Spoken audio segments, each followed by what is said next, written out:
Welcome back to IED. Today we're talking about your design portfolio. As I say up here at the top, this is how you're going to put your puzzle cube, your portfolio together. The order is important. You better pay attention. Purpose of the design portfolio. Um, we want to talk about indicating portfolio content. We want to explain portfolio uses and give examples of portfolio entries. We want to show how instructors can use these. Well, what is a portfolio? A portfolio is a record of history, display of best works, organized collection of materials, collection of evidence to prove original work, and the tool used to help students master course content.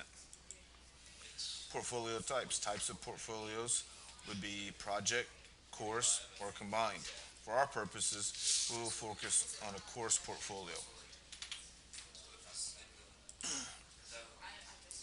Uses of portfolio. Record important events, show samples of best work, provide evidence that the design is an original, teach revision, professionalism, and evaluation. What goes inside a portfolio? Technical graphics and photographs of project work. Written documentation such as design brief, research, and statistical information. Rubric by which was graded in self-evaluation. So a lot of these things you guys have already. All right, these are the things that have been provided to you for your project. You've got the rubric. We won't do a self-evaluation. You guys are going to be working on written documentation um, to show this information. Design process can be used to arrange portfolio in a logical manner. So we're going to use this design process.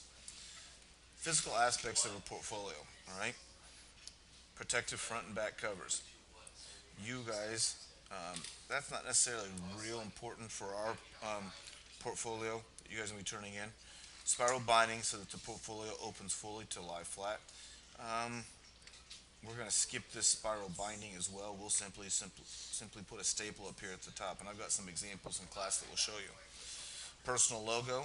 All right, this is going to go here on the front. That's your personal logo. Then your contact information. Right here at the front, we need to have all group members' names. All right. I don't really care about you guys' address. I do want your emails and the course title.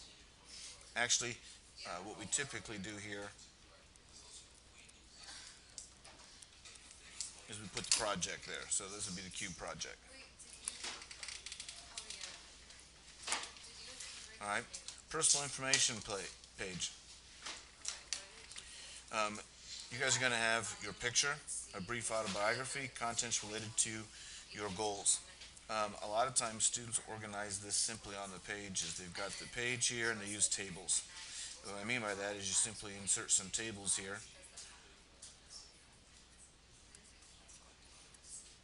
Where you've got the person's picture and then the autobiography, or vice versa. Doesn't matter how you have it. This would be picture, autobiography.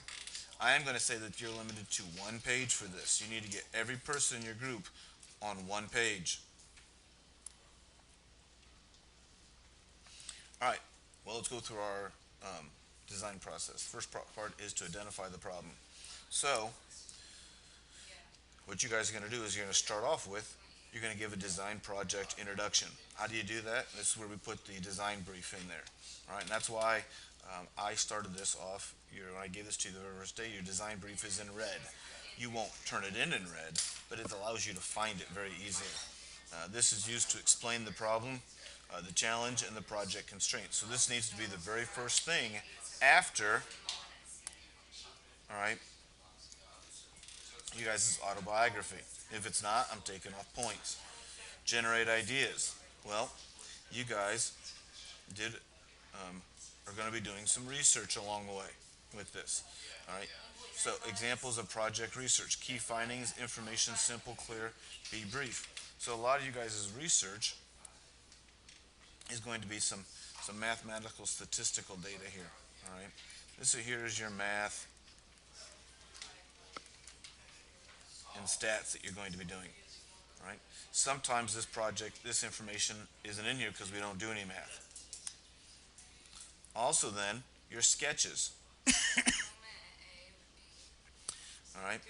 Your sketches go here. So what you should be doing at this point then is this was for this project, for example, this is when you made all your little cubes. All right, you had your 20 to 25 cubes you had to make, where we had the 3 cubes, 4 cubes, 5 and 6 cube combinations. All right, where how do you do this? You can simply take a picture of it, put it onto a Word document, and it's ready to go. Identify solution. All right, this is when you guys came up with one solution. All right, this will be your technical drawings. Notice, all right, we're getting into our CAD drawings here now. Document idea, development of the work, all dimensions, information to justify materials needed, mathematical calculations. You guys aren't going to really have a lot of mathematical calculations here with this one. But notice what they have here. This right here is the IDW. So this is what we're getting ready to start making here, in a day or so. Um, these are your technical drawings that you're going to have here. What a lot of students end up doing, and I'll show you with this as well, if this is the piece of paper, is they're going to put up at the top, then maybe it's the red part. And then what they're going to do is they will have the IPT. Again, a lot of tables. Students who are really good at this, who do a good job of organizing, start putting this in here in tables. Their IPT is what they put here. And then down here is where they might insert the IDW. And then over here off to the side, they give something. They say this might be the, they might say the color, give some information, color, red. They might give the weight of it, because you guys did that. They might give the volume of it. You guys had to do that. Along with that then, you may have to, for the IDW, they might start to say it's a 3-piece part, or it's a 4-piece part, or it's a 5-piece part, but they give some information about it. Next step, build a prototype. All right.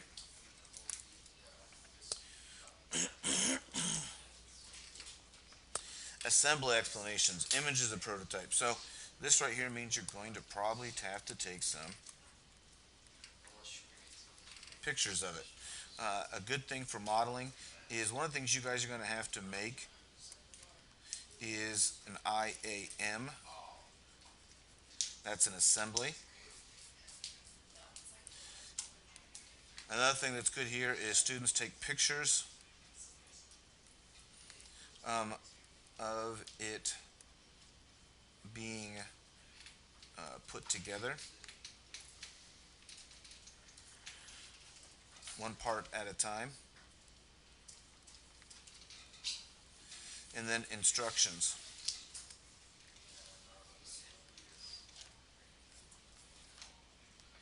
Again, I would use tables. Where you can insert the picture into a table. And what that allows you to do then is you insert the picture into the table. All right, here's your table. Simply put the picture and then the instructions. That would be my best advice for you. Next step, test and evaluation. All right, statistical information to support your solution, improvements or modifications. All right, this might simply be where you go through here and you tell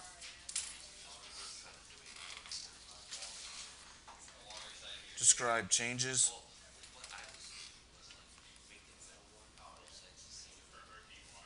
you would make now, having gone through the process.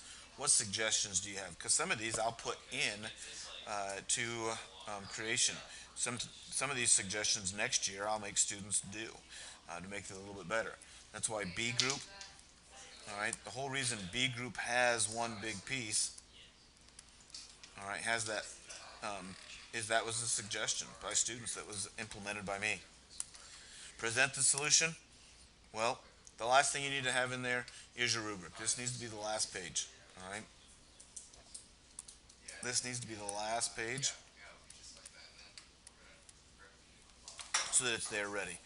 And that there is your completed portfolio. All right. Well, I think we're just about to the end here. Hopefully that was informational, very informational for you. It'll help you quite a bit. I'll catch you guys on the flip side.